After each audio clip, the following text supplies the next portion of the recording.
అందరికీ నమస్కారం. రీసెంట్‌గా రిలీజ్ అయిన మూవీ 'ది గర్ల్ ఫ్రెండ్' మూవీలో నుంచి చాలా మంచి అనాలిసిస్ ఈ ఈరోజు రాశారు. ఇది చాలా బాగా నచ్చింది. చదువుతాను, వినండి. కొంచెం కూడా ఖాళీ లేకుండా గాలి ఊదిన బెలూన్ ఎప్పుడు పేలిపోతుందో తెలీదు. కొంచెమైనా స్పేస్ లేని అనుబంధాలు ఇలాంటి బెలూన్ లాంటివే. పరస్పర నమ్మకం, గౌరవం లేక ఎప్పుడు గాడి తప్పుతాయో తెలీదు. పరస్పర నమ్మకం, గౌరవం లేక ఎప్పుడు గాడి తప్పుతాయో తెలీదు. రిలేషన్షిప్లో ఉన్న వ్యక్తుల ప్రవర్తన ఇందుకు కారణమవుతుంది. ఎదుటివారిని ఇబ్బంది పెట్టే బిహేవియర్ను టాక్సిక్ అంటున్నాం. టాపిక్ పేరు టాక్సిక్. మరి మన రిలేషన్షిప్లో మనం బాగానే ఉన్నామా? టాక్సిక్గా ప్రవర్తిస్తున్నామా? ఓసారి చెక్ చేసుకుందామా?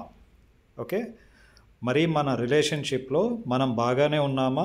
టాక్సిక్గా ప్రవర్తిస్తున్నామా? ఓసారి చెక్ చేసుకుందామా? ఎస్. ఇటీవల విడుదలైన 'ది గర్ల్ ఫ్రెండ్' సినిమాతో టాక్సిక్ రిలేషన్షిప్స్ మీద యూత్లో ప్రస్తుతం చర్చ జరుగుతుంది. ఏది ఇబ్బందికరమైన ప్రవర్తన, ఎంతవరకు దాన్ని సహించవచ్చు, ఎలా ఎదుర్కోవాలి, ఎలాంటి సమయంలో బయటకు రావాలి, ఇలా చాలా ఆలోచనలు కుర్రకారు బుర్రలో తిరుగుతున్నాయి. అయితే ప్రతి బంధంలోనూ కొన్ని పరిమితులు ఉంటాయని, అవన్నీ టాక్సిక్ కాదని అంటారు సైకాలజిస్ట్ క్రాంతికార్. అలాగే ఎటువంటి కండిషన్లు లేని ప్రేమను పొందడం కూడా కొంచెం కష్టమే అంటారు ఆయన. ఏది టాక్సిక్? నిజానికి ఇలా టాక్సిక్గా ప్రవర్తించారు అనుబంధంలో ఎప్పుడు ఆత్మవిశ్వాసంతో ఉండలేరు. అభద్రత భావనని ప్రదర్శిస్తూ ఉంటారు. కంట్రోల్ చేయడం, పెత్తనం చెలాయించడం వంటివి చేస్తుంటారు. వీరు ఇలా కావడానికి చిన్నప్పుడు ఎదుర్కొన్న సంఘటనలు, చూసిన మనుషులు, పెరిగిన వాతావరణం కొంతవరకు కారణమవుతుంది. తక్కువ సెల్ఫ్ ఎస్టీమ్ కలిగి ఎమోషన్స్ని కంట్రోల్లో ఉంచుకోవడంలో ఇబ్బంది పడతారు. యువతలో చిరు అలకలు, కోపతాపాలు అనేవి ప్రేమికులు యువ జంటల మధ్య అత్యంత సహజం. కానీ వాటిని ఎలా ప్రదర్శిస్తున్నామనేది అత్యంత కీలకం. ఏ విషయాన్నైనా తెలియజేసే మోటివ్, టోన్ ముఖ్య పాత్ర పోషిస్తాయి. ఒక విషయాన్ని ఎందుకు చెబుతున్నాం, ఎలా చెబుతున్నాం అనే దాన్ని బట్టే ప్రవర్తనను అంచనా వేసుకోవచ్చు. టాక్సిక్ మనుషులు అవతలి వారిని పూర్తిగా తీసిపడేసినట్టు వారికేం తెలియదు అన్నట్టు మాట్లాడుతారు. వారిని కూడా అలాగే నమ్మిస్తారు. వారిని తమ హక్కులా భావిస్తారు. స్వేచ్ఛ ఇవ్వరు. పూర్తిగా తమపై ఆధారపడేలా చేసుకోవాలని ప్రయత్నిస్తారు.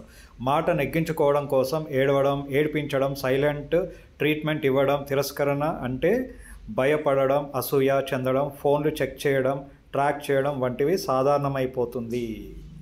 ఓకే, ఎలా మార్చుకోవాలి? ఎదుటివారి మానసిక, శారీరక పరిమితులు గౌరవించాలి. చొరవ ఉన్న దానిని హద్దులు ఉండాలి. విషయం చెప్పడం కోసం అరుపులు, కేకలు, హింసను ఆశ్రయించకూడదు.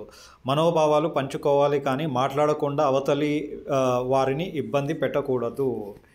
ఎదుటివారు ఏదైనా చెప్పకూడదు అనుకుంటే మౌనంగా ఉండే స్వేచ్ఛ ఇవ్వగలగాలి. ఓకే, వాస్తవానికి ప్రేమానుబంధంలో ఒకరిపై ఒకరికి హక్కు, బాధ్యతలు ఉంటాయి. ఒక స్థాయి వరకు అందరూ ఎక్కడున్నావు, ఎవరితో ఉన్నావు వంటి విషయాలు అడుగుతూ ఉంటారు.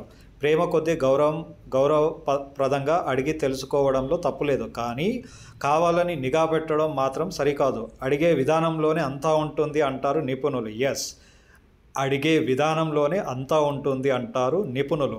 ప్రేమతో కూడిన ప్రశ్నల్లో గౌరవానికి భంగం కలిగించని వాటితో ఇబ్బంది లేదు. కానీ మన ప్రవర్తన ఎదుటివారిని ఇబ్బంది పెడుతుంది, వారి మనసు బాధపడుతుంది అని తెలిసి మార్చుకోకపోవడం తప్పు.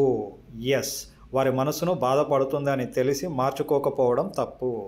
అయితే బయట పడటం ఇలా. టాక్సిక్ బిహేవియర్ ఉన్నవారిని ఎదుర్కోవడంలో నో చెప్పడం నేర్చుకోవడం మొదటి పాఠం. మొహమాటాన్ని వీడాలి. లోపల కుమిలిపోకూడదు. ప్రతి సమస్యకు పరిష్కారం ఉంటుందనే విషయాన్ని నమ్మాలి. ఎస్, లోపల కుమిలిపోకూడదు. ప్రతి సమస్యకు పరిష్కారం ఉంటుందనే విషయాన్ని నమ్మాలి. వారి ప్రవర్తనను అంచనా వేయాలి. దాన్ని బట్టే విషయాన్ని ఎలా తెలియజేయాలి అనే ఆలోచన ఉండాలి. అవసరమైతే కౌన్సిలింగ్ ఇప్పించాలి. ఒక రిలేషన్షిప్లో ఎంట్రీ ఎగ్జిట్ రెండూ మన చేతిలోనే ఉండాలి. ఆ ఎమోషనల్ కంట్రోల్ మనకు రావాలి. మనము టాక్సిక్గా బిహేవ్ చేయకూడదు. వేరే వాళ్ళు చేస్తున్నప్పుడు భరించాల్సిన అవసరం లేదు. మొత్తానికి ఇది మ్యాటర్. ఒక రిలేషన్షిప్లో ఎంట్రీ ఎగ్జిట్ రెండు మన చేతుల్లోనే ఉండాలి. ఆ ఎమోషనల్ కంట్రోల్ మనపై మనకు రావాలి. మనం టాక్సిక్గా బిహేవ్ చేయకూడదు. వేరే వాళ్ళు చేస్తున్నప్పుడు భరించాల్సిన అవసరం లేదు. మొత్తానికి ఇది మ్యాటర్. టాక్సిక్ బిహేవియర్ చెక్ చేసుకోండి.